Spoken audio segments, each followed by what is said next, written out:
92 சங்கீதம். ஓய்வு நாளின் பாட்டாகிய சங்கீதம். கர்த்தரை துதிப்பதும், உன்னதமானவரே உமது நாமத்தை கீர்த்தனம் பண்ணுவதும், 10 நரம்பு வீணையினாலும் தம்புருவினாலும் தியானத்தோடு வாசிக்கும் சுரமண்டலத்தினாலும் காலையிலே உமது கிருபையையும் இரவிலே உமது சத்தியத்தை அறிவிப்பது நலமாயிருக்கும். கர்த்தாவே, உமது செய்கைகளால் என்னை மகிழ்ச்சியாக்கினீர். உமது கரத்தின் கிரியைகளின் நிமித்தம் ஆனந்த சத்தமிடுவேன். கர்த்தாவே, உமது கிரியைகள் எவ்வளவு மகத்துவமானவைகள்! உமது யோசனைகள் மகா ஆழமானவைகள்.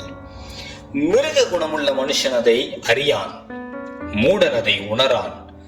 துன்மார்க்கர் புல்லை போல தழைத்து அக்கிரமக்காரர் யாவரும் செழிக்கும் போது அது அவர்கள் என்றென்றைக்கும் அழிந்து போவதற்கே ஏதுவாகும். கர்த்தாவே, நீர் என்றென்றைக்கும் உன்னதமானவராய் இருக்கிறீர். கர்த்தாவே, உமது சத்துருக்கள் அழிவார்கள், உமது சத்துருக்கள் அழிந்தே போவார்கள். சகல அக்கிரமக்காரரும் சிதறுண்டு போவார்கள். என் கொம்பை காண்டாமிருகத்தின் கொம்பை போல உயர்த்துவீர். புது எண்ணெயால் அபிஷேகம் பண்ணப்படுகிறேன். என் சத்துருக்களுக்கு நேரிடுவதை என் கண் காணும்.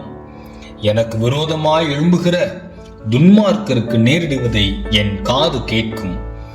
நீதிமான் பனையை போல் செழித்து லீபனோனில் உள்ள கேதுருவை போல் வளருவான். கர்த்தருடைய ஆலயத்திலே நாட்டப்பட்டவர்கள் எங்கள் தேவனுடைய பிரகாரங்களில் செழித்திருப்பார்கள். கர்த்தர் உத்தமர் என்றும் என் கண்மலையாகிய அவரிடத்தில் அநீதி இல்லை என்றும் விளங்க பண்ணும்படி அவர்கள் முதிர் வயதிலும் கனி தந்து புஷ்டியும் பசுமையுமாயிருப்பார்கள்.